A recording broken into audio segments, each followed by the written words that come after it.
đây của mai bông on copy cho stock một cột đây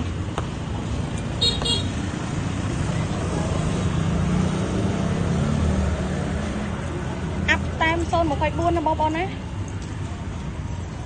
up son phải buôn con cross tiết con tán á em bông tập năm đây chương on sát bông sát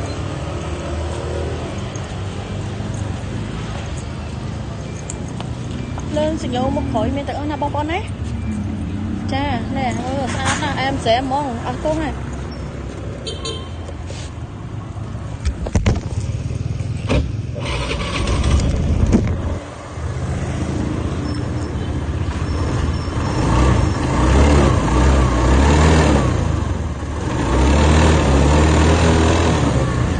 em sẽ mong ơn mà xinh sát à lên sử dụng một khối miền tây con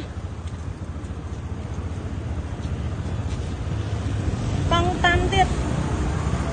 nghề miên nó bông bông đấy copy con tan là nghề miên này làm time sơn một 2 hai triệu em xem bông ôn thời ca tệ tông mong mình ta một cọp nó stock con tan ok bye bye